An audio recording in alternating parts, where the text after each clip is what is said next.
Alright, at this point I've got more questions than anything. I've got another power core made, and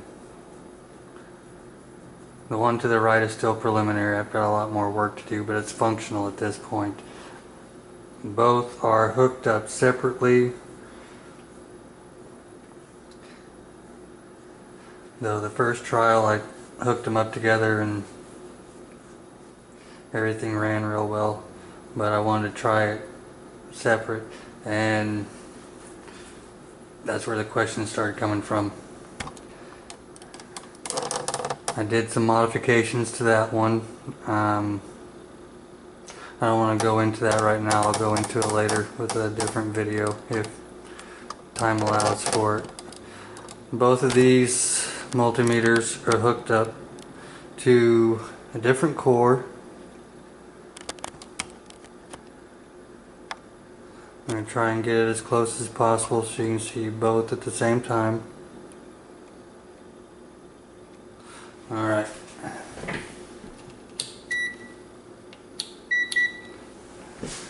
The meter on the right is hooked up to the power core on the right, and the meter on the left is hooked up to the power core on the left.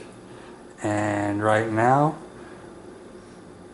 I don't have either of them powered by anything, but they are registering in the kilohertz. The one on the left is registering just short of 5 kilohertz, and the one on the right is registering just short of 4 kilohertz. I'm going to turn power on so you can see how it influences it, and then I'll shut it off and I'll do a couple other things.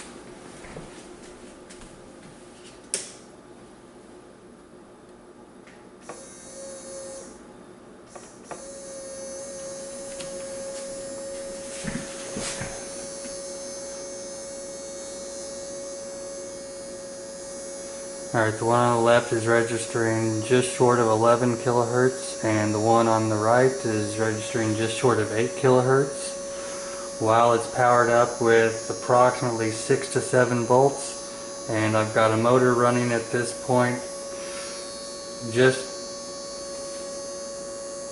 so that it's going to something as a load.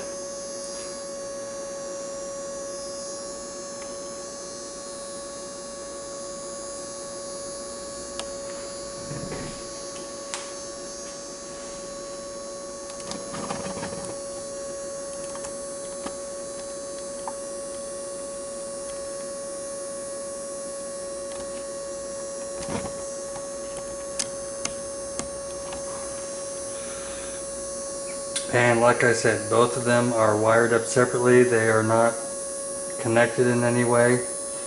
So the interaction between both of them is not what I was expecting. And then not having to power it up was another issue that was unexpected. I'm still trying to sort that one out, and it's been consistent. Actually, that was why I got the second multimeter, because I was positive that my other one was just reading off the wall numbers and was malfunctioning, and the one on the right is straight out of the box. I just got it this morning.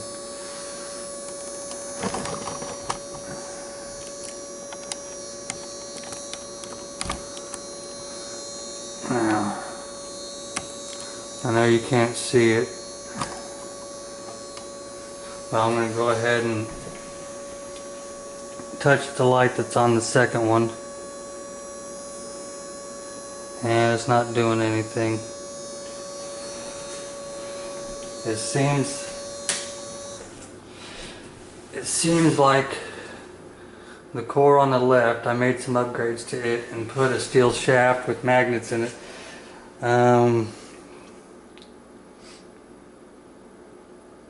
It seems to be operating at a steady state now, so that I don't get huge fluctuations in frequency like I was before if I touched the bowl on the light.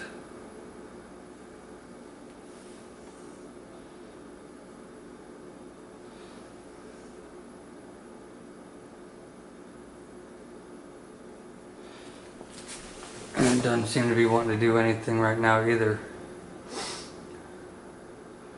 So, I know there's changes. I don't know why the steel shaft with the magnets changed to anything.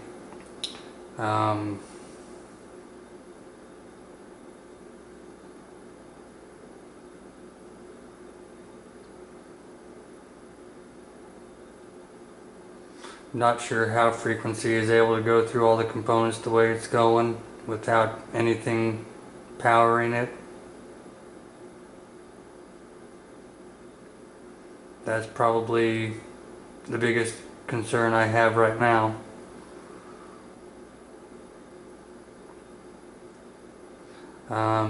I did some other tests earlier today. I'm not going to touch on that right now. I'm going to try and do at least one more video tomorrow, and I'll go through that then, mostly with using that amplifier right there and running frequency tones through it. But I'll do that tomorrow.